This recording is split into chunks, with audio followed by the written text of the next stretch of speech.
what I want to do is introduce the issues that we want this session to be about.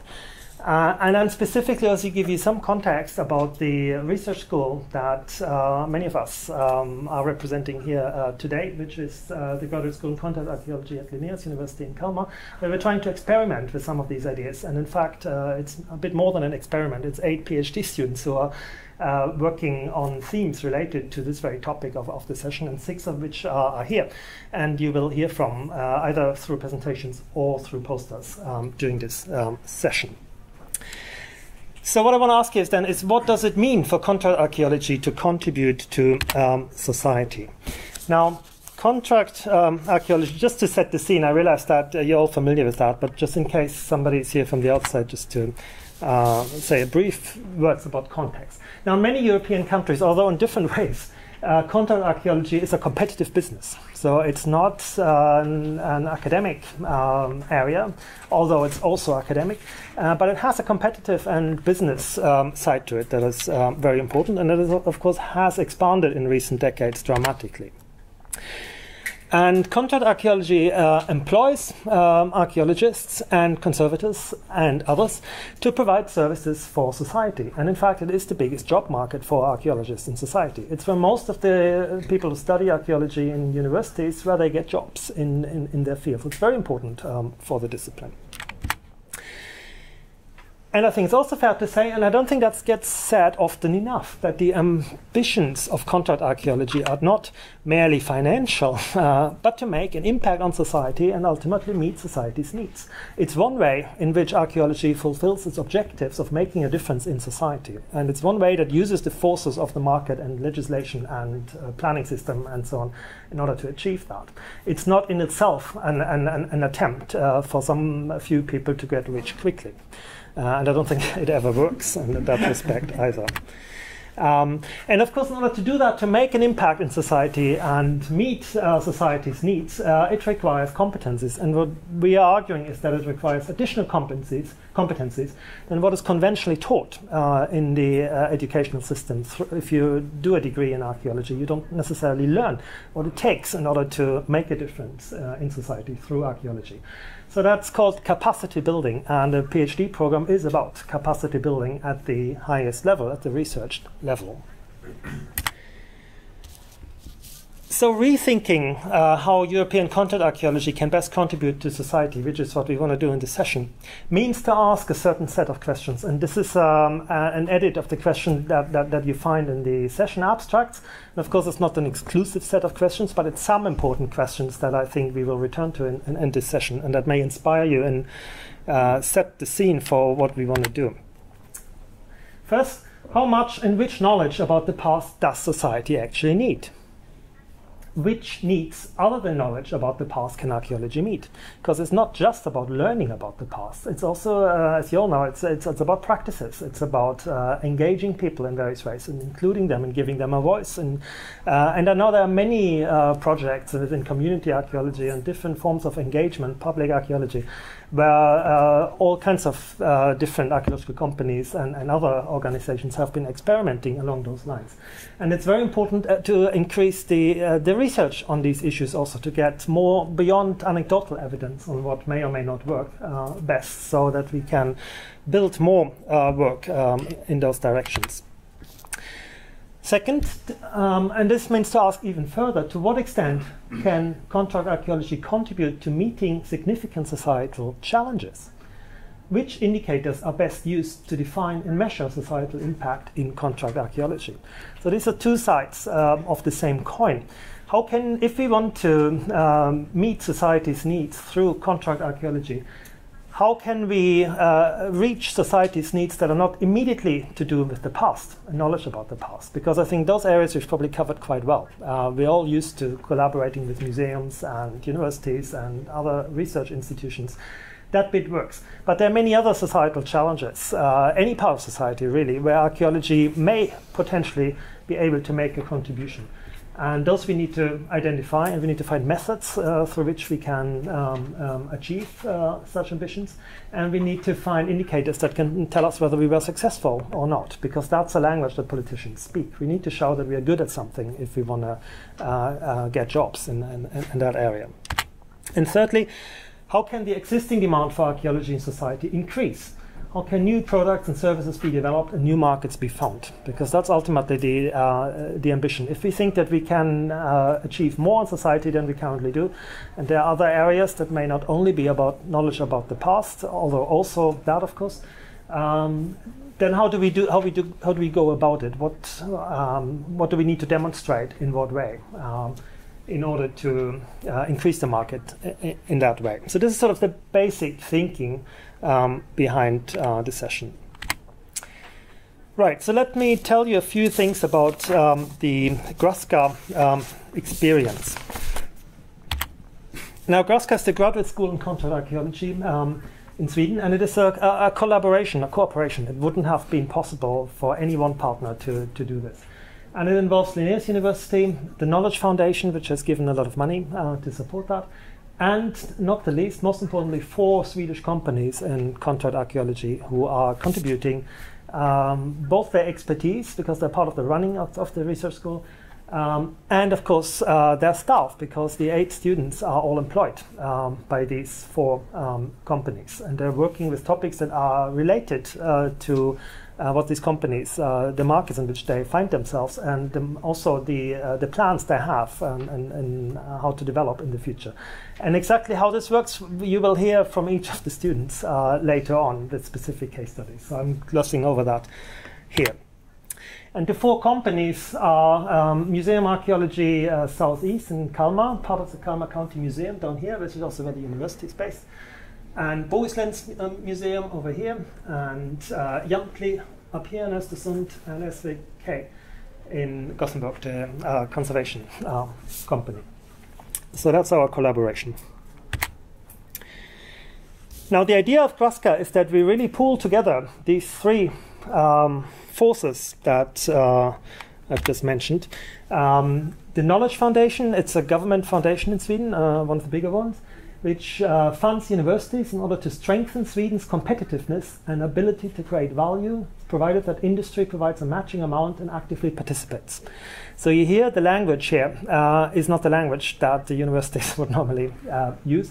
This is about the competitiveness, about creating value and industry and growth and so on. And we are in fact the first research school in the humanities ever to be funded through this scheme. And we've learned that if we use these terms, but not necessarily the thinking behind it, then we can get where these funds are. And they don't think we cheat them, they love us. They think finally humanities people who understand us, who will take our money. And we said, okay, that's a deal. So that's how it started. They, in fact, indirectly, they approached us, can finally please the humanities environment get going and take our money to do something great. So here we are. Then we have the archaeological companies, and they are, of course, interested in expanding their business and in high competitiveness based on capacity building in an extended market. They want to build competence. They want to develop their staff. They want to develop new products, see new possibilities. That's what companies do. That's where entrepreneurship, that's what it's all about. So that's their interest in that. And finally, we have the university, and it's our Center for Applied Heritage, which aims at advancing academic research in collaboration with external partners concerning the uses and benefits of heritage in contemporary society.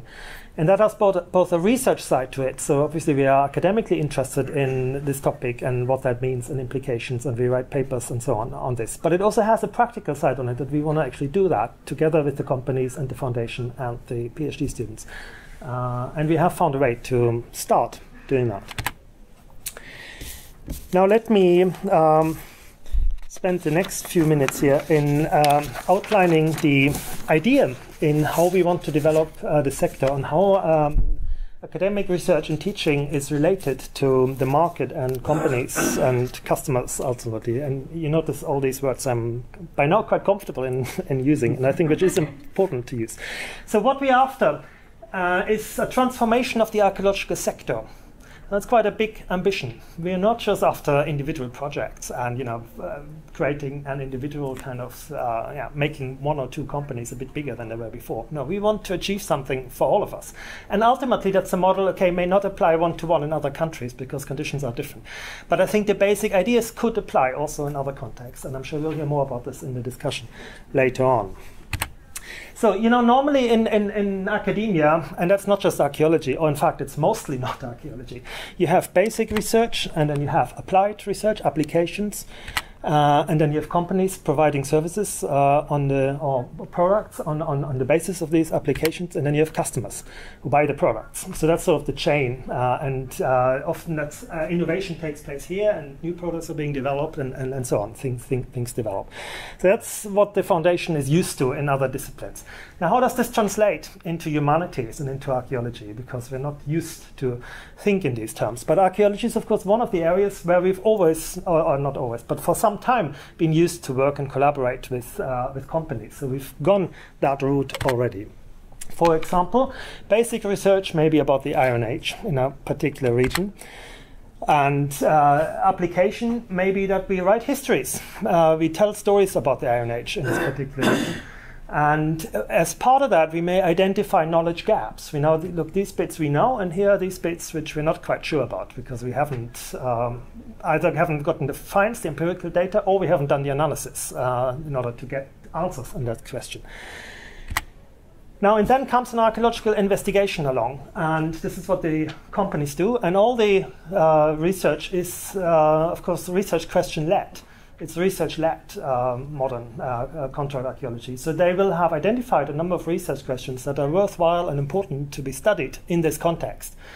Now, the difference is in the system that this is managed through the authorities, that there's a legislation that governs how the companies are supposed to be doing that and who's paying for it. Because in our field, it's not the customers who are paying all the costs, but the developers who pay, most of it, if not all of it. Of these costs. And ultimately, the customers are in this image are people who are interested in the past, who go to museums, read books, listen to lectures, and so on. And they are being educated. They learn in one way or another from the outcome of the archaeological investigations. But they're not bearing the full costs. That's the difference in archaeology compared to other sectors. So, now, if Graska and if what we want to do is extend the market and create new products, then what we want is attract new customers. Because, I mean, the existing market is only so big. We even think we can explore new realms. So we need new customers. And that means we need companies providing new services. And those companies are the 4 companies we're working with at the moment, at least to start with. These are the companies who are interested in developing new services and products. And of course, they need new applications so that they can actually do that, because they can't just invent things like this. It needs to be based on some idea that may work. And to do that, you need transformed basic research. And that's what the PhD students are doing. So they are they're working on the research project that will ultimately lead to an extension of the market in that sense.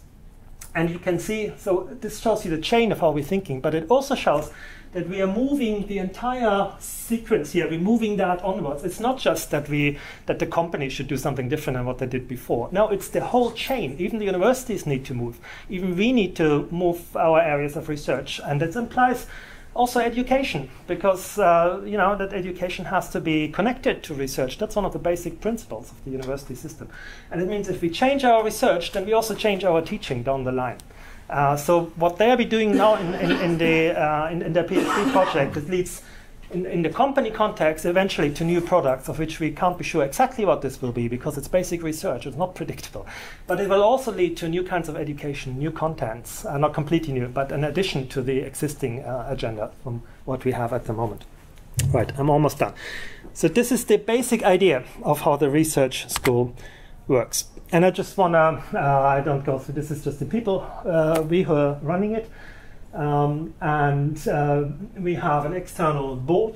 Christian Christiansen is the chair. He's sitting over there and will say a few words later on.